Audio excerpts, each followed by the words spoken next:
Ladies and gentlemen, hello and welcome to another edition of the Mr. Warren Hayes Show. I am Mr. Warren Hayes, and this is the Raw Recap Show for the December 3rd edition of WWE's flagship crap hole, Monday Night Raw. You know, last week was a pretty bad edition of Raw. It wasn't good. And I was hopeful that tonight show would give us something that we could that would give us a sense of urgency that things are about to change, that they will improve, that we will get excited for the Raw side of things on TLC, upcoming pay-per-view. But instead, we didn't. And last week, I had put myself to the challenge of pointing out all the positives, all the beauty, all the silver linings, all the glimmering pearls within the ugly oysters that was that show. But there is no way I'm doing that tonight. Not that I'm going to trash absolutely everything. Not absolutely everything. But I don't think... this is how I figure it. If WWE isn't ready to give effort into their shows, there's no reason I should give effort into trying and point out good stuff. Even if when I did do it, it was a little ironic at moments, a little sarcastic at times. Oh boy. No, sirs and ladies who are joining us right now live, this is not going to be that type of show tonight. I'm going straight down the line. You're going to know exactly how I feel. No ambiguities here, folks. We got a bunch of people in the chat, because if you're not watching this live, if you're watching this later down the line, perhaps on a Friday, perhaps on a Wednesday, well, I do these live about a half hour at the end of every main roster show, Raw and SmackDown, and we have a great house tonight. We've got people in the chat, folks. You got JPQ, J King, Legendary GF, you got Jason, Anthony from Smart to Death is here. We have Blaine Mendoza's here as well. Kristen Ashley, editor-in-chief over at Diva Dirt, is here. Hello, everyone. Thank you so much for tuning in. I appreciate it. And to everyone who's watching right now, go right ahead and send out the link. Let people know that this is happening live. We'll get more people in here. It'll be even more entertaining, even more dynamic. Give it a thumbs up. Give the stream a thumbs up as well. And if you're watching this later, well, why don't you consider giving your old boy Warren here a subscription? Just like, hey, I like this guy. He's got his Christmas festive look hanging around his set. So he's a guy who's topical. Hope you enjoy the festive look. I'm still missing. I would say that there's a piece missing right here next to my Wilfred Watches stickers here. There's something missing right here. But I'll fix it. I haven't found exactly what I want to put in this location right here. But I'll find something, folks. You can guarantee it. All right, programming notes before we go on. Don't forget, tomorrow, SmackDown Live, therefore, at 10:30 p.m. Eastern Standard Time, right here on youtube.com/Mr. Warren Hayes or on stream.me/Mr. Warren Hayes. I will have my SmackDown Live recap show. Then on Wednesday, over at FightfulSelect.com, I do my usual weekly 205 Live NXT UK recap. So at least I hope I'll be able to combine NXT UK. I don't know. Is NXT UK doing 2 episodes this week? I forgot to check on the network. I don't know if NXT UK is doing back-to-back episodes again this week. If anyone can check that out in the comment and point me in the right direction once in the chat, that'd be fantastic. But let's come back to the initial thing. FightfulSelect.com, premium service of Fightful.com, premier combat news, combat sports. I almost messed that up. Combat sports news site. You get your pro wrestling, MMA, boxing all in one place. You don't like the boxy boxes? You don't like the mixy martial artsies? That's fine. You go to FightfulWrestling.com and then you get all your pro wrestling news all packaged up right there. But then if you want more content, then if you want to hear more people talk about wrestling, you want to have your horizons broadened even more than what they already are. Perhaps your horizons are quite broad right now, and you can't see. They're so broad. You're like, man, I don't see how I could broaden these horizons so much more than they are now. Golly gee, they're so broad. Well, maybe by jumping into FightfulSelect.com and becoming a subscriber, you'll be like, oh, there's a whole new level of broadness to my horizons, listening to all these members-only podcasts that I get on FightfulSelect.com. I get Warren Hayes' 205 Live NXT recap shows. They're weekly. I get the Weekender podcast by Steven Jensen every week. I get the Q&A sessions by Sean Ross Sapp. I get monthly retro pay-per-view reviews with Warren Hayes and Sean Ross Sapp. I get exclusive videos, sneak peeks, even some Scoopy Scoops news that only FightfulSelect.com members get. $5 a month will get you on the floor level. It'll get you into the building, right into the elevator. That'll take you up to the level that you need to get all this extra great content. Then after that, then no, my shoulders aren't that broad, JPQ. No, they're not. You know why? Because I'm a pencil neck. I'm a proud pencil neck who does this to feel like he has broad shoulders. That's why I do this stuff. Just do it. I don't know where I'm at anymore in the pitch. Just go FightfulSelect.com, $5 a month. Subscribe. You're encouraging, supporting a fantastic news website. And that's great. And then on Saturday, so I'm doing this on Wednesday, and then Saturday, folks, Saturday.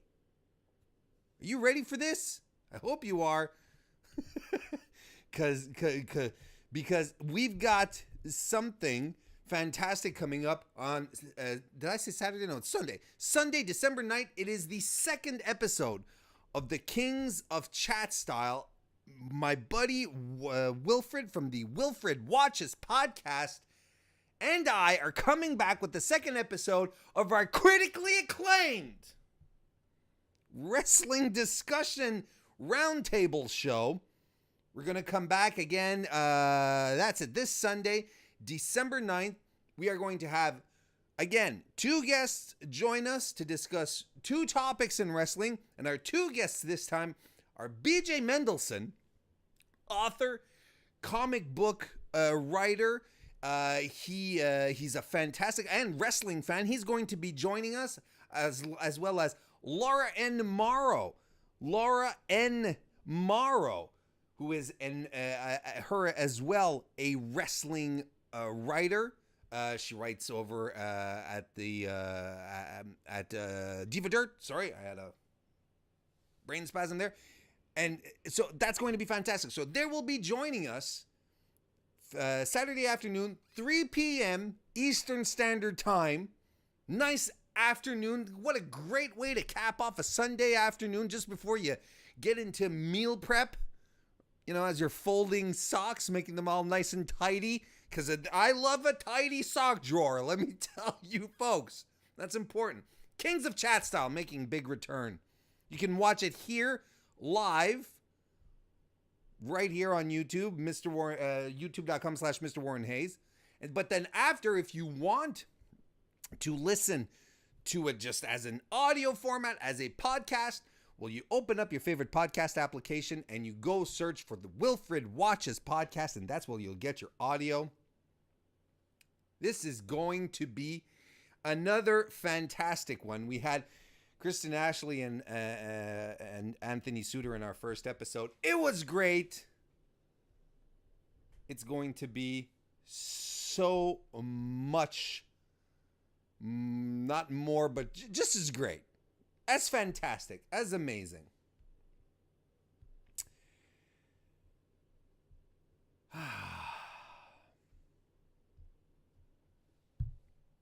I feel so good now. It gets me pumped to do all of this. I feel so good. I kind of not want to talk about the show yet, but I don't have to.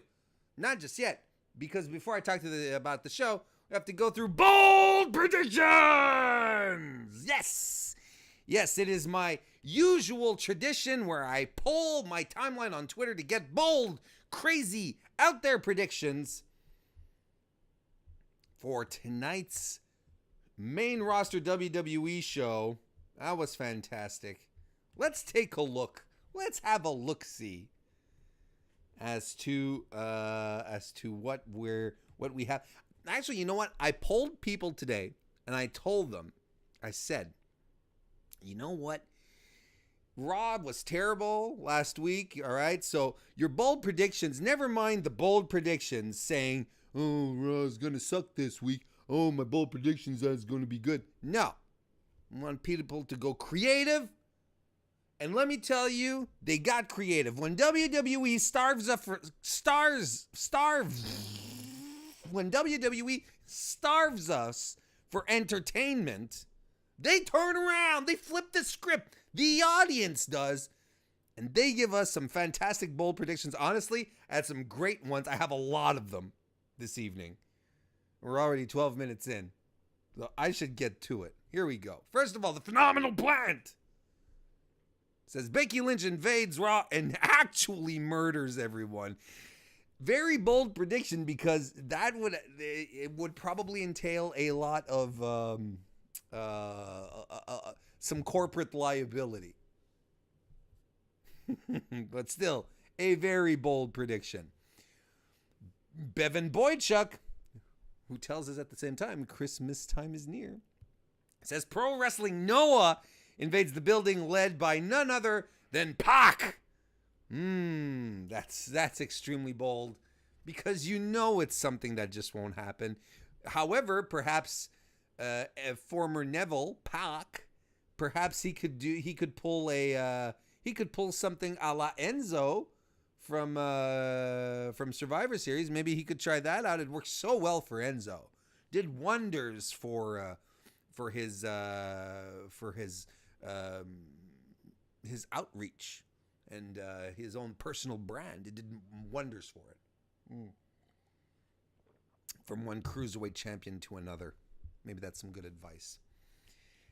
Next, John Olin, the Blade John Show, says Elias comes out with an electric guitar and the entire crowd loses their shit a la Bob Dylan and Maggie's Farm at Newport Folk Festival. Yeah. That would be pretty cool. That's a crazy reaction. It'd be interesting. It would have been interesting, but I'm actually now that that John's mentioned it, I'm actually looking forward to the day that that Elias does come out with an electric guitar and starts some proper shredding, because the boy's committed to the gimmick. You never know what he's going to do. Jacob Bright comes in. He says Hornswoggle takes on El Torito in a wee Punjabi prison match. WWE fans ask, why? Vince McMahon answers, are you not sports entertained? Oh, I kind of feel like someone's already thought of that in WWE at some point. I feel like someone's figured it out. Thank you. JPQ, moderator extraordinaire here in the chat. Hope you guys are enjoying the chat right now. I'm gonna go take a look in a couple of minutes there. Make sure you kids keeping it clean. Riot Squall. Let me start over. Riot Squad steals Natalia's cats, leading to the first ever women's Kennel from Hell match between Ruby and Natalia. First of all, JPQ, why the hell did you feel compelled to remind us of the Kennel from Hell match? First and foremost. Second of all, folks, in chat, you can go ahead and convince and check this. I don't think cats stay in kennels, do they? I think they stay in, there has to be another term for cats. Because cat people, cat lovers they wouldn't bring their cats into a simple kennel. They take them like to a boudoir or something like that. Thank you, JPQ. Nonetheless, that's a bold, very bold. Dimitri Riley says, Raw will be Elias Open Season Guitar Night. Everyone gets guitar shots to the head. 14 guitar shots total. Well, that's extremely bold. First of all, we're on the right track. We did get one guitar shot, but it wasn't to the head. But we still got one. Still very bold, Dimitri. Thank you for chiming in. Mike Baker now says Finn stops smiling and goes into a crazed fury, destroying everyone in his path until he hears a voice tell him to stop. He looks into the mirror and Demon Finn is smiling back at him. Ooh, a nice dark turn for Finn Balor. Wouldn't that be nice? Wouldn't that be good? Have him stop smiling all the time. Smiling in a leather jacket is his gimmick, though. So maybe. Anyway, very bold, Mike. Thank you for that. Why is it not switch it? There we go. Was that the one? Okay. Yes, we're good. Squared Circle Psychobabble says Seth Rollins issues an open challenge with Kurt Hawkins answers, and due to interference from Dean Ambrose, Hawkins wins. You know, every time, or most of the time, I'd say 80% of the time that I do bold predictions, there is at least one person who brings up Kurt Hawkins winning a match. This is bound to happen at some point. That someone has to absolutely do something here with Kurt Hawkins. Anthony from Smart to Death says someone should hire Mike Baker. That's some dope shit. Talking about his bold prediction regarding Finn Balor, and I agree. That's creative. I'm telling you, I have a lot of bold predictions tonight. The Revival by Brian J. Bastion. The Revival will break open Lucha House Party's pinata, revealing a glowing ball of yarn which can control Lince Dorado. Using it, the Revival will turn the 3-on-2 tables on Lucha House Party and finally pick up a win in the Lucha House Party rules match. I expect this to take up about half the show. Oh, I'd like that though. I mean, it's not any worse than what they're doing right now with that storyline. It'd actually give it a little bit of oomph. Good prediction here. Jay King here says it's his first time doing this, but here it is. Baron Corbin will come out and ask everyone, how big is Batista's dick? And then Strowman will return and they'll have Batista's dick on the pole. It's so stupid. It's so perfect. Thank you, Jay.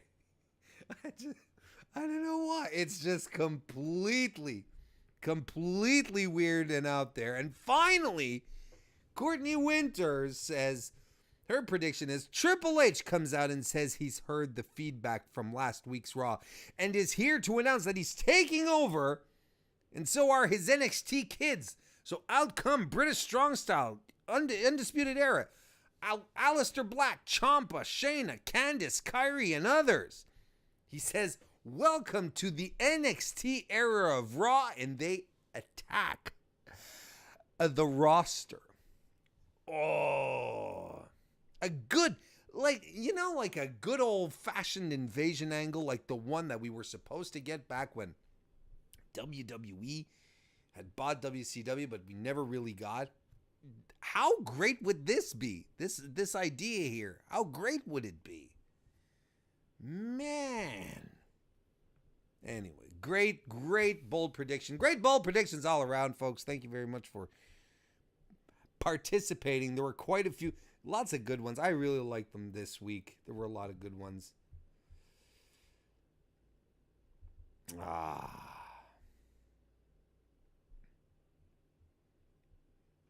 Nice active chat. Hope everyone's having a good time. I got a crick in my arm. All right, let's get it over with. I mean, let's talk about Monday Night Raw tonight. There's certain things that I do want to discuss, and I may have to. Anyway, we'll see how it goes. We'll go down the card and talk about things, but I don't know how in depth I'm going to get with the blow by blows stuff, because there's really stuff I want to point out, and I don't want to keep you good folks around here for 2 hours talking about a bad show. I want us to just commune together around some of this nonsense here. All right. So so the Raw started out tonight.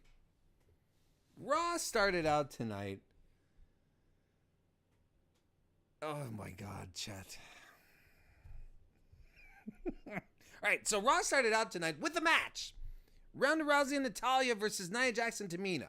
So right off the bat, I'm like, okay, good. So we're really off to a rousing start as opposed to last week. Now we're getting into some proper matches, and straight off the bat, no nonsense. There's story behind this match. It has purpose, and we're going right into it. Fantastic. Oh, but we wouldn't get a match to start with. We'd get an angle, but I thought this was really well executed. Before everyone everyone is in the ring, and the Riot Squad arrive, and they're carrying out a table with them, right? And Ronda's alone in the ring as the heels attack. This is as Natalya is coming down the ramp. Natalya is alone. Ronda's alone. She gets attacked by the heels. She starts fending them off. They toss her to the outside into the steps. They start messing her up. The Riot Squad work over Natalya in the meantime. She's doing her best to fight all three of them off. But she just can't handle. It's the numbers game, folks. 3-on-1. You might be, the daughter of Jim the Anvil Neidhart, but at some point, the numbers game will just get to you. So the Riot Squad are all over her. They set up a table. Ronda, she crawls back into the ring trying to help out her friend, but the heels cut her off. The heels being Nia Jax and Tamina. So the Riot Squad, they set up Natalya, and they super kick powerbomb her off the apron right through the table. And I'm like, wow, okay, that's a bump. That's a bump for you. I thought that was really, really good. I thought this angle kicked everything off really well. I enjoyed it. So basically the angle wraps up. The heels go back. So Natalya and Ronda Rousey they start heading back, and Natalya's oh, my arm. Oh. Have you noticed? It had been a while, but remember when Ronda Rousey, her first few months in the company, when she was really buddy with Natalya, training partners, and Natalya would always get into these matches or in these situations that sort of to protect Ronda or to fight for Ronda or whatever, and she'd she'd tweak her knee, or she'd always leave the ring injured, and like they make her come across as such a delicate flower sometimes, and especially when Ronda Rousey's around, then Ronda's the one carrying her back.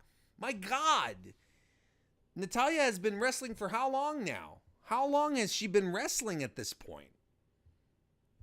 This type of characterization they're putting her through is a little ridiculous.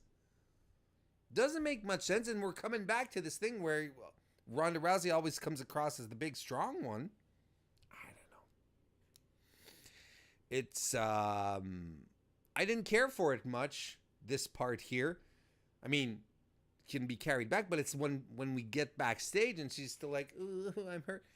And, Ronda's like, "Where are you? What, paramedics? We need some help here." She's staring off in the distance and she's mad. She's mad because her friend's getting beat up. Anyway, it's very strange how they're handling it. Speaking about handling things strangely, Alexa Bliss comes out and decides to do another open forum, and to do another open forum with Sasha and Bayley again. Because since it didn't work last week, and this is Alexa Bliss who said this. So since the open forum didn't work all that well last week, we're gonna try it again this week. And I don't know if that's WWE creative staring into the abyss, but that's pretty much the overarching theme of everything that has to do with WWE storytelling these days. Well, it didn't work all that well last week. We'll try it again this week. I'm sure it'll work.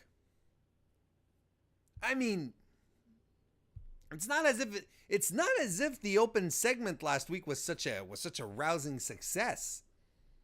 Right? Sure, it failed storyline wise for Alexa. It didn't quite turn out the way she wanted. But, oh boy, this was not good. Again, this week. Basically, we're doing the same thing as last week, except there's more plants in the audience asking the lamest questions. On social media, Sasha, people have been saying that you're just using Bayley. If you would have any match with any female superstar ever from any era, who would it be? And then Bayley and Sasha do the... Okay, let me answer at the same time. 1, 2, 3. Lita, Trish, and Lita. We said the same thing together. I swear to God, there is no one backstage who knows how to write for women.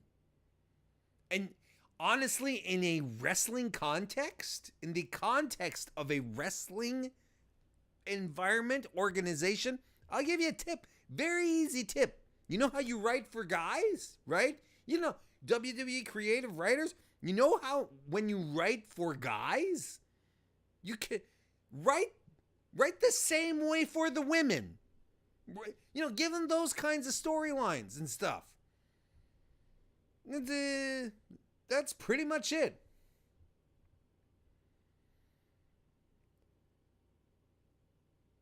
The next plant says, if you had any superpower, what would it be? And the other one says, what changes would you bring to the women's division in 2019? And here's the saving grace.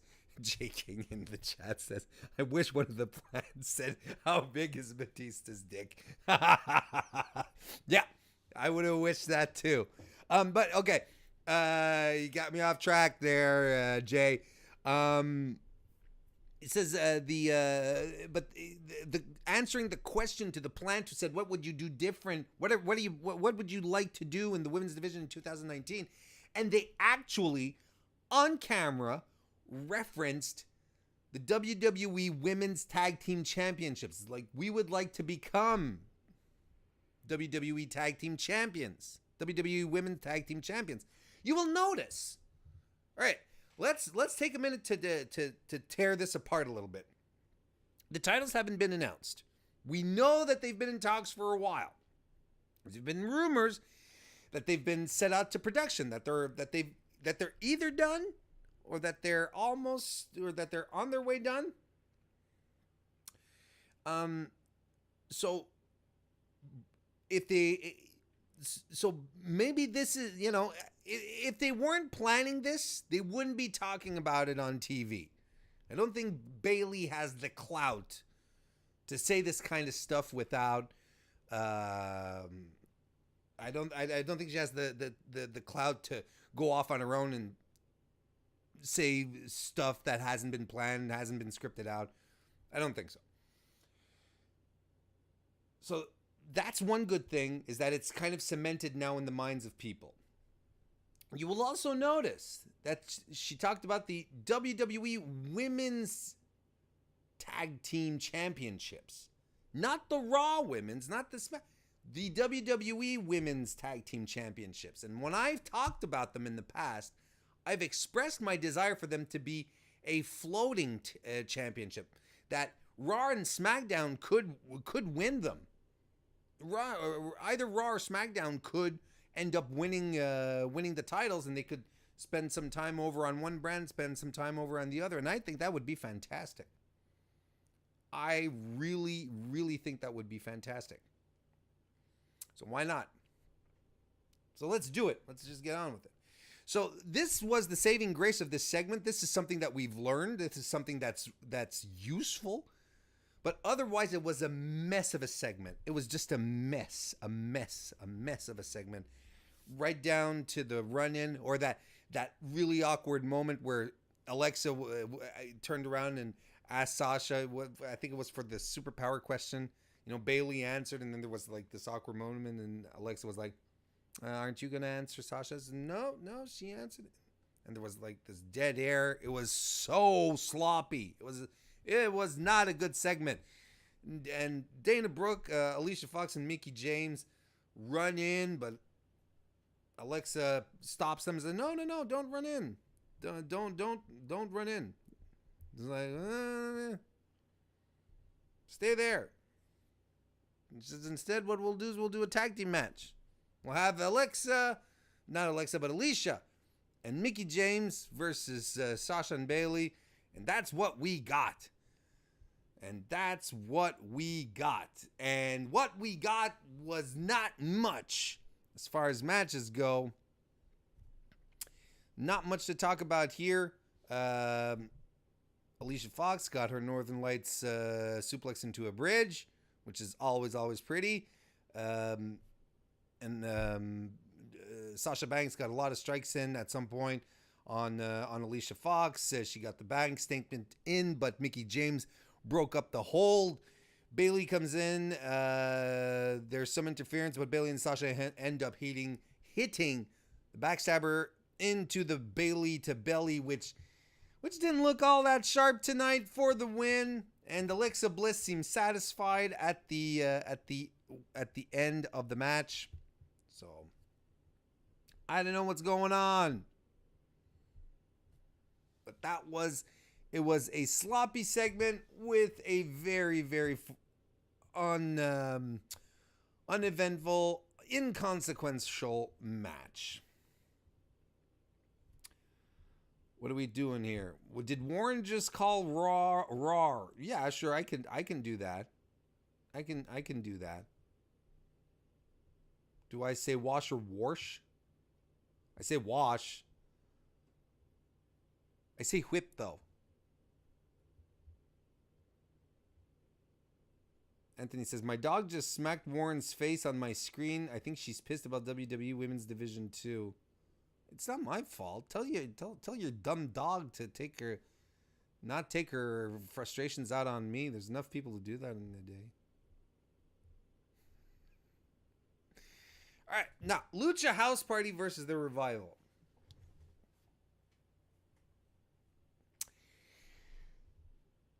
The Luchas come out. I'm I'm gonna make a point. I was straight off the bat. I like the Lucha House Party. I really do, but I like them on 205 Live because on 205 Live they are treated as competitors, as athletes, as wrestlers. On Raw, they're treated. I don't know how they're treated. Supposed to be, I guess they're supposed to be a colorful, fun act. When in reality, what they are doing is sucking the life out of everyone. They're in the ring. The Revival come out. Scott Dawson has a mic. He's walking down the ring and he's saying, he says, the Lucha House Party, they don't respect, wrestling, tag team wrestling. So I'm going to teach them a lesson by wrestling one of them one-on-one tonight. That of course makes a whole lot of sense. But I mean, nothing in this makes any sense because Scott Dawson gets to the ring. Then JoJo announces that it's going to be a Lucha House Party rules match, which means that it's a 3-on-1. Now, here's what I'm thinking at this point. Of course, I'm going to posit the question again, as I've done on Twitter and as on last week as well. Why are Lucha House Party considered baby faces? They are constantly in situations where they outnumber their competition. And now it's a 3-on-1. It's not even a 3-on-2. It's a 3-on-1. First and second of all, if it's Lucha House Party rules, why do they not apply to the Revival? Why couldn't have Dash Wilder jumped up on the apron and said, okay, well, at least it's going to be a 3-on-2 instead of a 3-on-1. Why is it only their team that has the advantage here? Third of all, why is it that Scott Dawson, a tag team specialist, figures that it's a good idea for him to come to the ring and challenge and set up a singles match? Challenge for a singles match when he is a tag team expert. And that's how they're established. They're tag team experts. How does that even make sense? And I've discussed this before, and I don't remember if it was on this podcast or another one, but the idea, back in the day, in the days of the territories especially, tag teams were tag teams. And they had the upper hand when wrestling, for instance, two singles guys, because they were a well-oiled machine, and there was no dishonor for two single guys tagging together in losing to an established tag team because they're not tag team experts. There'd be no dishonor for, I don't know, Dusty Rhodes and Barry Windham to lose to the Rock and Roll Express. No, it makes very little sense to me in that type of tradition that the Revival is very, very much entrenched in. It's very odd to me that they don't, that they'll just leave their tag team expertise to the side and say, well, look, we'll compete as singles, because the inverted logic works as well. If you're a tag team specialist, as a singles guy, you're not as good, and that makes sense. But mostly top-notch folks. The final overarching point that I want to make here, we see it even later on in the evening. A general manager, a heel general manager, mind you, who makes matches out of nowhere and changes the stipulations to favor the heels. We have a general manager who does that right now on Raw. He just on a whim will decide that a match suddenly becomes no disqualification or becomes a 3-on-2 or whatever. And that is perceived as corruption, mean things. But when Lucha House Party do it, it's cuckoo zany. It's antics. I mean, it's not even double standards. No, it just doesn't make sense. It just doesn't make sense. And when I talk about this stuff on Twitter, a lot of the answers get, it's WWE. Yeah, but you know what? I'm kind of sick of it.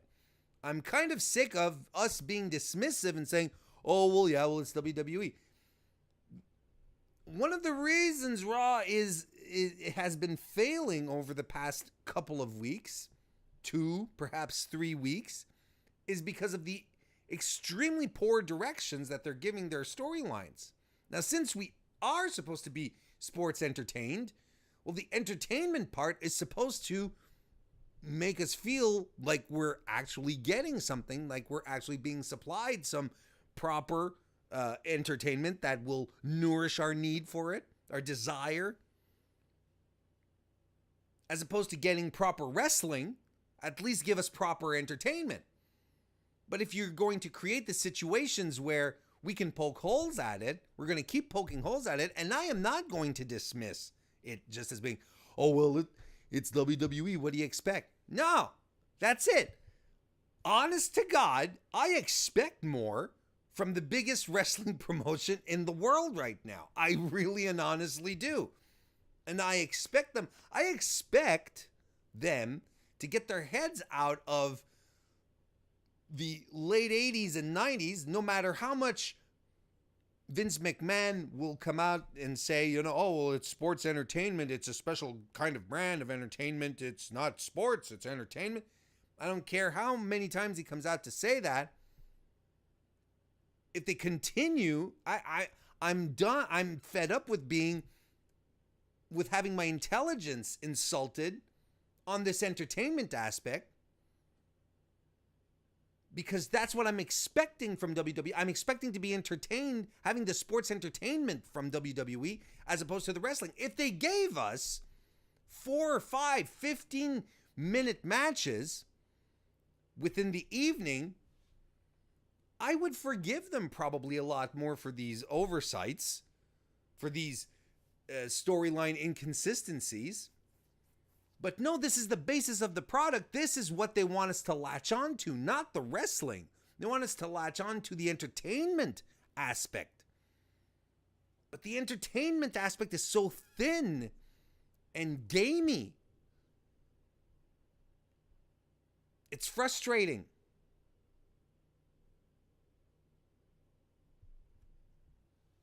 That's what makes all of this really aggravating here.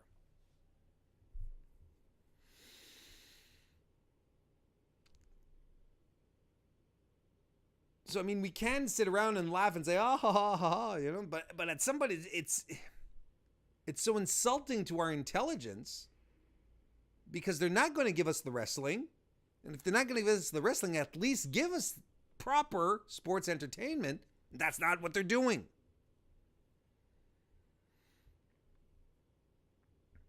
Let's jump in here. Hey, Babaruski's in here. Yes, Babaruski, I'm that old.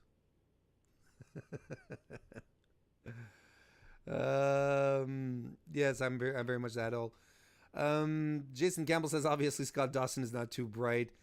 No one looks good in this. No one looks very, very bright. Let's see here. Dawson and Dash are getting a bad shake. Absolutely. For those of you wondering, I am East Coast Canada, Eastern Seaboard, French Canada, just like Kristen Ashley. She's just, Kristen Ashley is about to dox me right now, folks. Talking about all that stuff. John Baez is in here. How you doing, John? Yeah. And Jay King says, and yet we have people like Xavier Woods calling fans entitled infants. What a joke. I did read his interview, the entire interview, and I understand where he's coming from. But the thing is that this is not, and it's not on the talent. And that's what's aggravating. It's that I don't hate Lucha House Party. You know what I mean? I hate what they're doing with them on Raw. I think it's stupid. I think it's what they're doing with the Revival is, it's more than stupid. It's criminal. And the New Day, they get away with so much stuff because the guys are so committed to what they're doing and they're so fantastic. You know, I don't think Xavier Woods is in any position to complain about his position there. But I really get where he's coming from. But at the same time,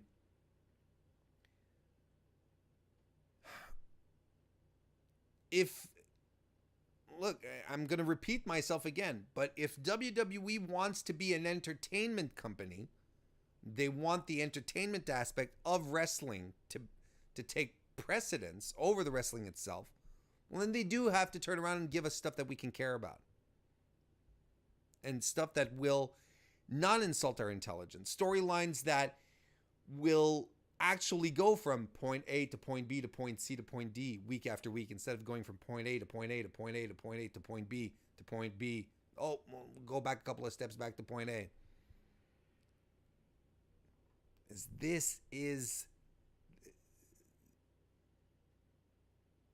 That's the thing. And I don't think it's entitlement. I think this is love of the product. In my case, anyway. I don't think Raw's been good over the past couple of weeks. And it's nothing au contraire. You know what? I'd even answer this. It's twice as frustrating to see guys like Woods, like the New Day, like Drew, like AJ, the whole lot of them actually. It's twice as frustrating to see them go out and put their bodies on the line for such shitty stakes and such ill-conceived storylines. I can get the entitlement issue when people start getting really, really petty, like around Nia Jax when she injured Becky Lynch. Now there's a level of entitlement right there. You know, where you start going after Nia, and that I can understand more. Because it's not cool. And it's beside the point. But as far as, like I said, as far as the stories go, as far as what WWE is developing, I don't think it's good. I don't think it's good for anyone. And I would much prefer that my favorite wrestlers don't go busting their bodies over the type of production or writing that these guys are pumping out. Anyway, let's move on.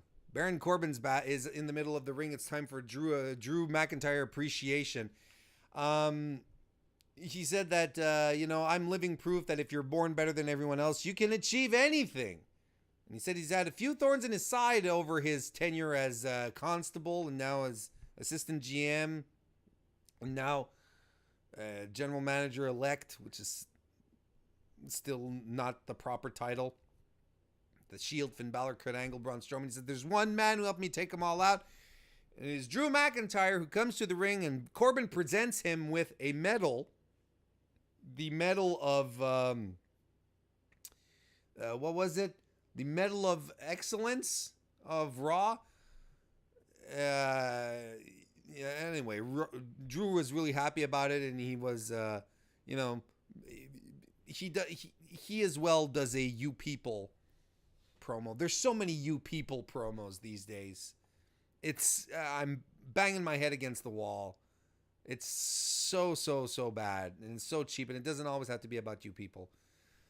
And he said Finn Balor is the voice of these people, these pathetic people, and he wants to teach Finn Balor a lesson. But Dolph Ziggler's music hits, and Dolph comes to the ring and he says, dude, you're having this celebration without me? Where's my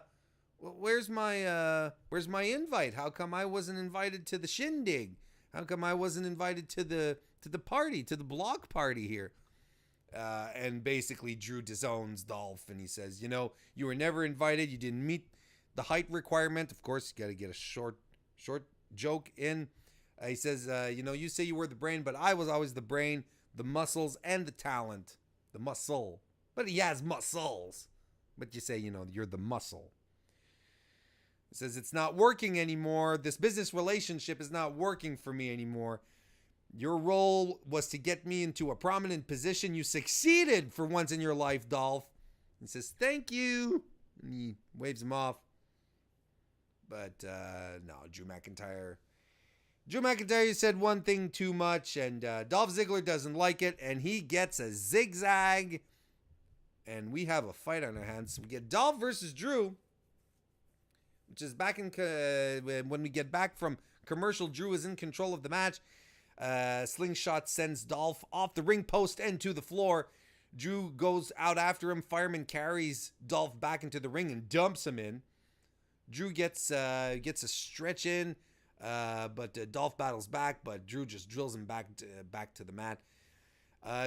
Dolph eventually does get out of the hold, runs the ropes, but Drew catches him and overhead slams Dolph right to the mat. Goes to the outside and says, I'm going to pretend you're someone I don't like. He has a microphone on the outside. Drew does. I'm going to pretend you're someone I don't like. I'm going to pretend you're Finn Balor. And he slams Dolph into the ring apron and then to the barricade. Then finally, spine buster to the floor. And Finn Balor comes out to no music.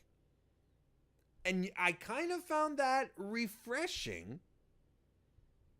I thought that was really, really interesting. Back from commercial, Ziggler hits an elbow and a super kick, but Drew reverses it with that inverted Alabama slam that he does, covers Dolph, but only gets two. Some top rope shenanigans ensue, and Dolph launches himself off, but Drew catches him. However, Dolph reverses it into a DDT. He goes for his own cover, but only gets two. Drew's out on the floor. Dolph dives off the apron with the forearm and mounts Drew with some shots. He drives him into the barricade, but Drew battles back with a headbutt that reverses fortunes. He crotches Dolph on the barricades, tosses Dolph into the ring and into the ref, which causes a distraction that allows Finn Balor to attack Drew on the outside. And that knocked Drew loopy because he was barely able to make the 10 count. He did, though. He got in by the skin of his teeth. And as he gets in, he eats a super kick by Dolph, who covers him and gets the pin. Now, this is the first pinfall loss for Drew McIntyre since his return to WWE, and that is good. That is interesting, but what is wrong with this scenario?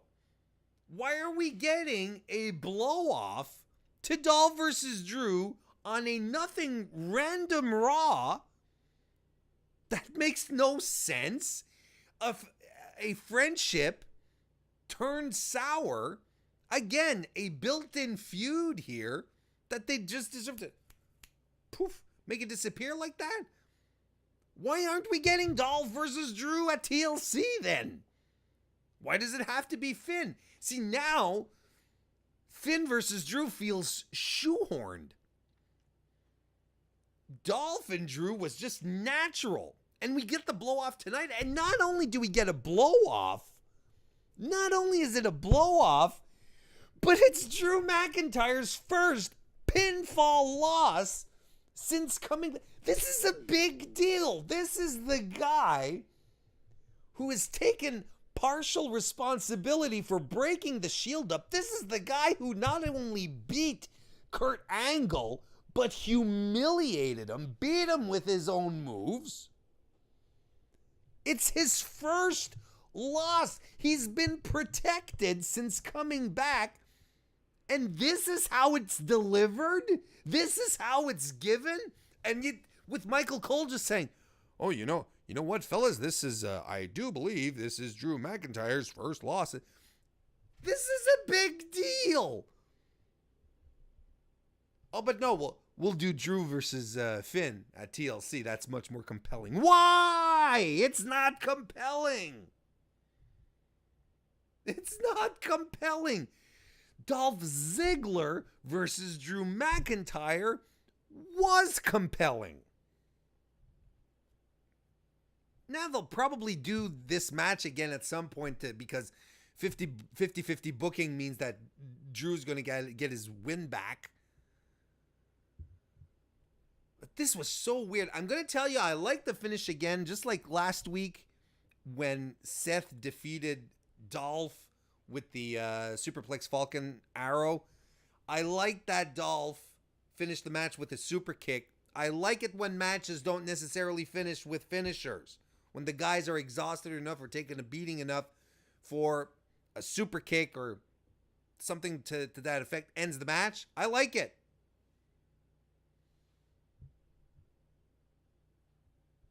Yes, when I take my microphone in my hand, I get fired up. Damn it.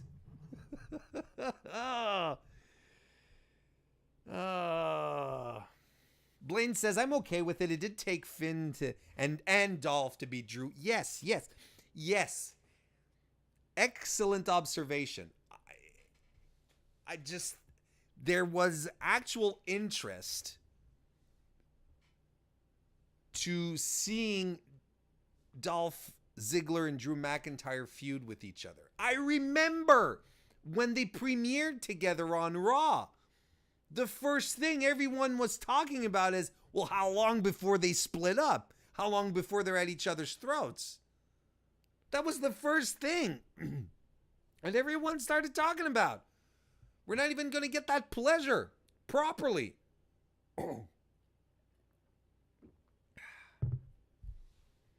It's water that I'm drinking, John. I always drink. I never drink alcohol on stream. That's just me. I know there's some people who do. That's fine. I don't have a problem with it, but I never drink. Just plain old water.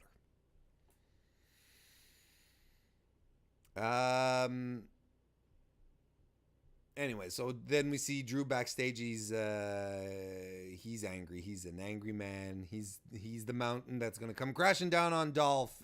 And Finn is a marked man, apparently. We have Elias in the ring. Excuse me. We have Elias in the ring.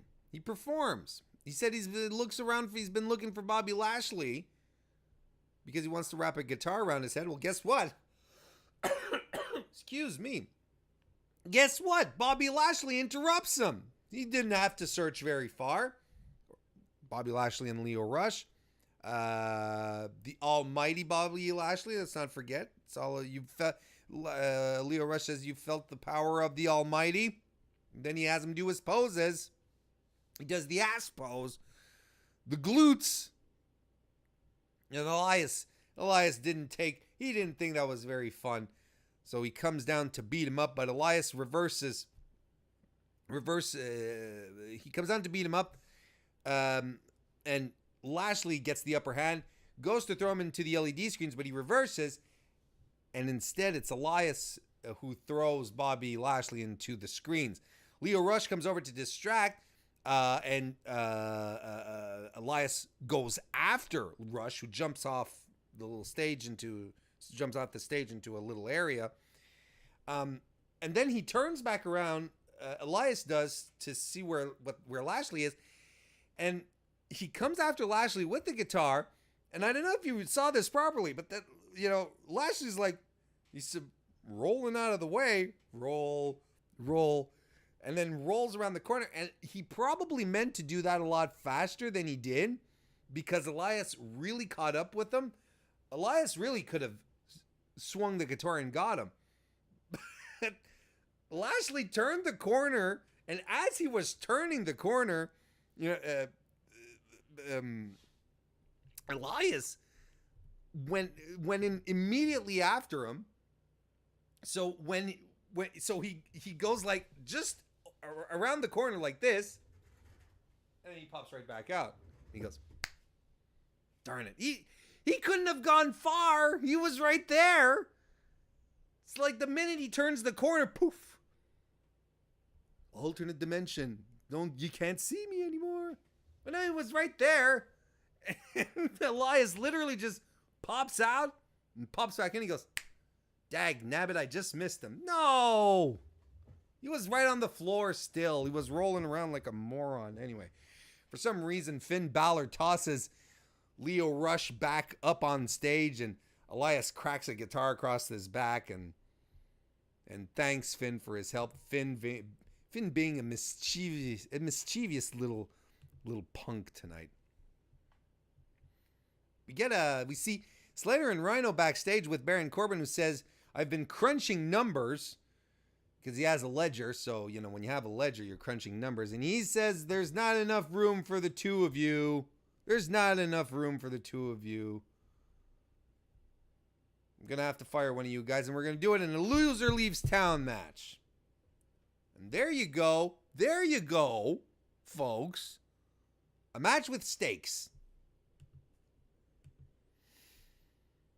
Next, we have Drake Maverick versus Bobby Roode. This was set up a little earlier in the evening. I forgot to talk about it. Could you imagine that? Forgot to talk about it. Bobby Roode wanted, and Chad Gable wanted another shot at AOP, and Baron Corbin set up a match between Bobby Roode and Drake Maverick. Drake Maverick comes out with his AOP gear on, which makes him look ridiculous. And I'm glad that they're putting it on him so that he looks ridiculous. Whereas when he began, I think he was not supposed to look ridiculous. I guess everyone understood now that he looks ridiculous. He has his AOP gear on, and he comes into the match starts.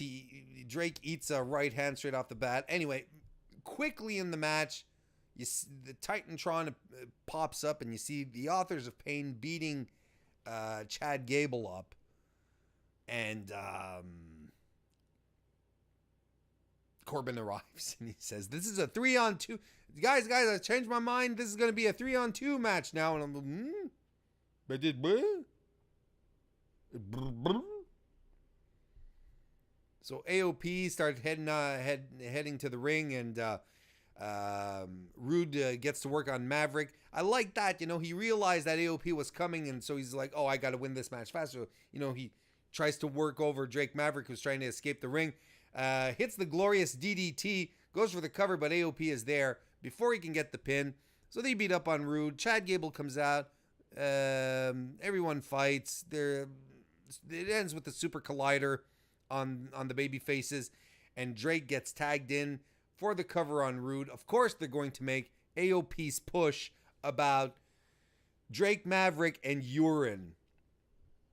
Of course they are, because it would have been just too nice to have something like AOP being dominant, frightening monsters. We have to add some of this comedy in it, because that makes sense. We also had proof that Vince McMahon thought that the inoculation in the butt last week was really, really funny, because they showed the promo again. And then we have guys come out with masks, and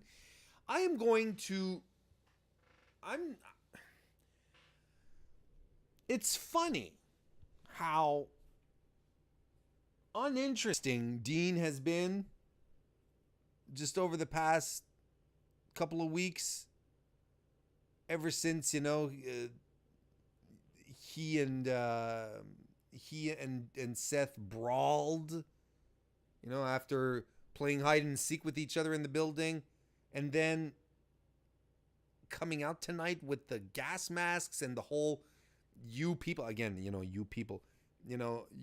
here in Houston, you make me, I don't want to catch any of your diseases. And I'm like, how is this anything logical with that has to do with Dean Ambrose? This is so out there. It's just so completely weird. And I feel that I feel like Ambrose and Rollins, their feud is losing steam because of these dumb promos. Dean shouldn't have to be blaming the audience for anything. It should be just a good old-fashioned blood feud. But the promos keep going on about the audience, about how they are full of infections and they smell bad and they're terrible and so on and so forth, when he should just be focusing on Seth, sneaking up on him and beating him up. Remember when Ambrose came back with the Shield? He barely spoke, and everyone thought that was so cool. He had barely said a word. Why not bring back Dean Ambrose from, who says very little? Yes, he's a fantastic promo. That's not the problem. He can work a mic when he has proper material. That's not the problem. It's just it's too much put on the audience, and it doesn't feel like a personal feud, which they're trying to go for, trying to justify it by blaming the audience,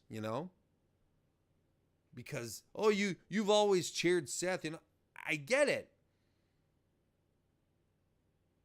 But sometimes it doesn't have to be about the audience. It doesn't have to be about their reactions. It could be just about how Dean feels,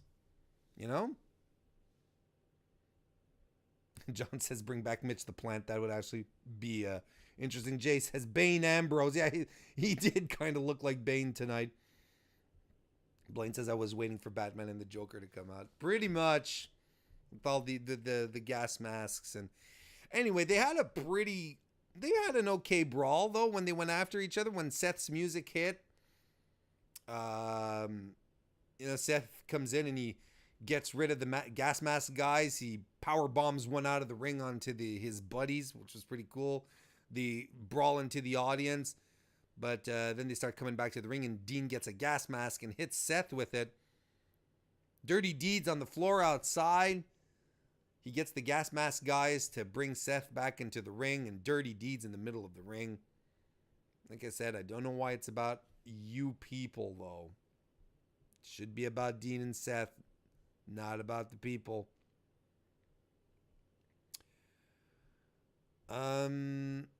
Backstage, Nia Jax and Tamina have a promo with Charlie Caruso, and she says for some reason, I'm kind of disappointed that, Ronda Rousey's partner, because Ronda Rousey still wants her tag team match, but since Natalia been injured, she has to pick someone else.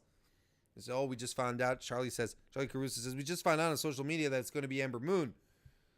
And Nia says, well, I'm kind of disappointed that's not you, Charlie. And I'm like, why? Why? What has Charlie Caruso done? And I'm going to say this again. Nia's not the heel they want her to be. They want her to be this heat magnet right now, cruise off the Becky stuff, but you can tell it's already fading because she doesn't have the charisma, she doesn't have the depth of character work to pull it off. So it's coming off as very wooden, very contrived in a very real situation.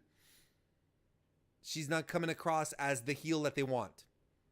And you in the match that they had in the later on in the evening, we'll talk about it there, but her heat is already fizzling out. She's already on her last legs. Whereas Becky's going to be fine. Becky's going to be absolutely fine.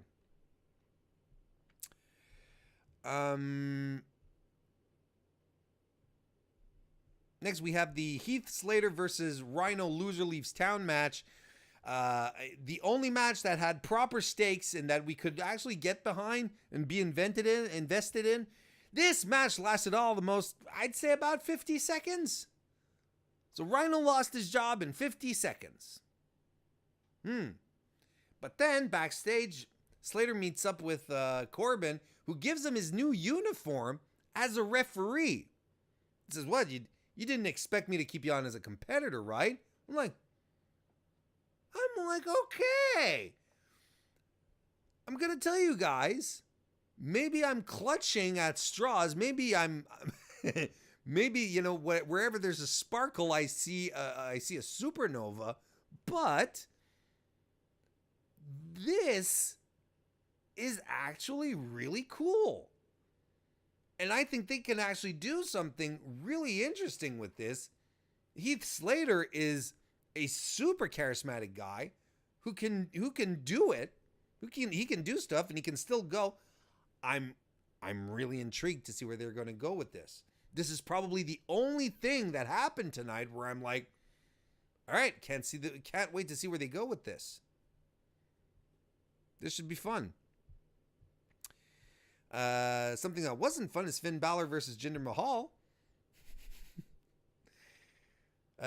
Finn gets some very, very limited offense early on, but because Mahal gets him with some elbows, some knees, some chin locks, he tosses Balor against the ropes. Back from commercial, Jinder has Finn in a chin lock, and then he reverses into a headlock. Former WWE champion Jinder Mahal, ladies and gentlemen. Finn fires back with a flying forearm, chest stomp on Mahal. He gets Finn gets Mahal with an enziguri as Mahal is up on the turnbuckle. Sling blade drop kick. The Singh brothers interfere, but Apollo Crews comes out of nowhere and takes the Singh brothers out. I don't know what's going on. Jinder takes out Crews. Gets a tope con hilo by Balor, who does not land well. He did not land well, folks. I think he came in too high and sort of... Yeah, I think he really came in too high and Jinder couldn't do much. He couldn't fall back. But, oh, that was a rough landing. A little too much on his neck for my tastes. But Balor wins the match, of course. And then backstage, Drew McIntyre blindsides Finn and beats the crap out of him. Main event, Nia Jax and Tamina versus Ronda Rousey and Ember Moon. God bless Ender. God bless Ender Moon. God bless Ember Moon for doing everything she can in her power to make this match look good. She did her best. Bless her heart. This is also, okay. A couple of things I want to point out here. I was talking earlier, just a couple of minutes ago, about how I feel like Nia Jax's heat is already fizzling, right? With the face crusher. There was at some point during the match where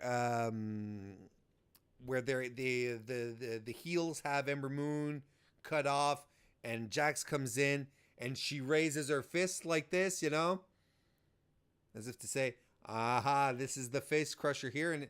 And she pulls back, but instead of, you know, hitting the face, she goes for a body shot. You'd think that by doing this, you'd get the chorus of boos from the audience, right? There was no chorus of boos. The mistake that WWE is doing here is they're expecting Becky Lynch's super babyface status right now to trickle down into some heat onto Nia Jax, which isn't entirely it's not a bad way of seeing it. But your heel who's receiving this heat still has to compose, still has to do something with this. And as I said before, since I don't feel Nia Jax has the chops to pull it off convincingly, I think people are sort of like going, eh. You know, because you don't buy into her as a monster who can do that. And yet, she's the hugest woman on the roster. She's one of the biggest wrestlers, like in stature, on the entire roster, man or woman. She should be able to be convincing about it, but no. She's very, very dry. It's so wooden what she does. Everything she does feels contrived. And The problem is that it's the opposite with Becky Lynch. Everything she does is so earnest and feels natural and sincere. Nia is immediately at a disadvantage. It's exactly like when you remember earlier this year when John Cena and Roman Reigns were having like a promo battle in the ring. You remember how John Cena was completely owning him because Roman was sort of sticking to the script and doesn't have that natural feel that John has? It's the same thing here. Becky's so natural at what she does, you put her against someone who's obviously reading a script, it's going to come off as contrived. So basically, that's one thing I wanted to point out. The second thing I wanted to point out, this was probably Ronda Rousey's worst outing since she started in WWE. She did not look good. Got a bit of offense in. She did some odd, jumping leg lariat that wasn't, I don't think it was meant to be like a leg lariat. It just looked kind of strange. I think it was supposed to be something else and it didn't quite work. And then at some point, she's backing Tamina into the corner with her flurry of strikes. And at some point, she was just swinging in thin air. There was nothing connecting. And I'm not saying this from a place of hate, because I'm a Ronda Rousey booster. I think she's been doing fantastic work since she's arrived. She's taking to wrestling quickly, fantastically. Could she have used a year in developmental? Yeah, sure. But nonetheless, should she be WWE Raw's Women's Champion? Maybe not, but she's still doing fantastic.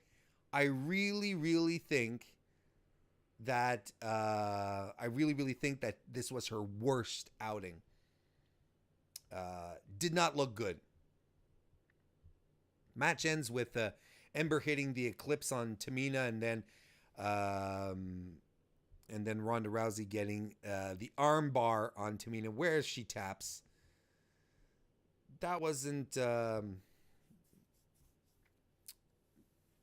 glorious. Wasn't good. Wasn't a good main event. I'm glad that the women are in the main event again, but it's odd because the women have been, main eventing. They've been bookending. It's basically what they did on SmackDown last week. They started with the women, they ended with the women. But the SmackDown women's division is so much more compelling. Just because they have much more compelling storylines. They have fantastic talent. Sure, they have Becky, Charlotte, and Asuka all on one side. But, they do have Ember Moon. They do have Natalya, who is a super, super solid worker. They have Ruby Riott, who we're just waiting for her to get a proper opportunity to explode. Ronda's not bad. She's not bad at all. Dana Brooke has improved tremendously. Mickie James, I don't know what they're doing. But you see, they tried to do the same thing here on SmackDown, on Raw, than they did at SmackDown. But you can see the problem is within the rosters. It's within how they're developing their characters, how they're developing the storylines. It's definitely not as intriguing, not as compelling. We're not attached as much as we are attached to the SmackDown women's division right now. And you have a couple of women to blame for that. Kevin McCormick, cheers. I don't think I saw you pop in. Cena outreached Reigns like the eagle outreaches the fly, and that is an excellent comparison to Becky Nia. Thank you. Please do come back. Tell your friends. Kristen says, I won't lie, I didn't watch that match. Blaine didn't either. She says, my casserole was much more captivating. Yeah, that's pretty. That was pretty much it. Jay King says worst outing. So I guess we're going to forget Nikki Bella absolutely dominating Ronda Rousey at Evolution. I see. I understand what you mean, but when I say worst outing, I mean like in a purely performance way. When her and Nikki Bella, they didn't have the match of the century, but Ronda wasn't whiffing moves like she was doing tonight. This was like on a purely technical basis. This was not her best outing. I'm pretty sure this was her worst since she started at WrestleMania last year. JPQ says, I'm okay with them trying to get other women wrestlers into the main event of Raw. It was a botchy match, though. Good position for Ember Moon. Good old Ember. She tries so hard. Anthony says her armbar looked awful tonight. It often does. It often does. Well, there we go. That's it, folks. We're going to wrap this one up. I hope it wasn't too negative. I feel whiny. Now I feel like I feel like a grumpy old man now. I'm gonna go take my pills now. I'm gonna go have a nap. It's past my bedtime. That's why I'm so mad. You're keeping me up, you kids.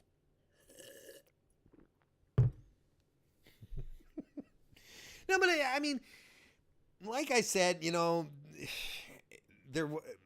this was a bit exasperating, but I think, you know, we have to have a reality check from time to time. And yes, you know, the pre-holiday time is never glorious for WWE. Once we start into the road to WrestleMania, once we start getting into the Royal Rumble, then things start getting more exciting.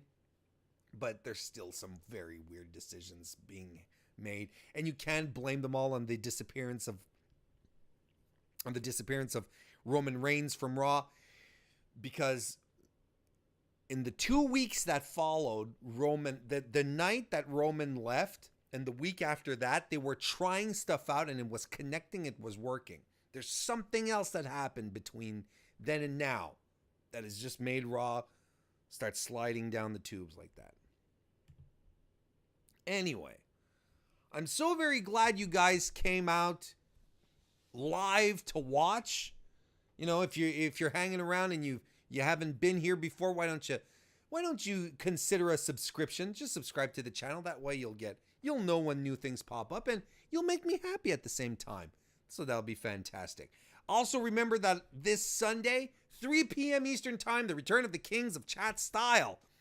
The return of the Kings of Chat Style. BJ Mendelson and Laura Morrow are going to be joining my buddy Wilfred from the Wilfred Watches podcast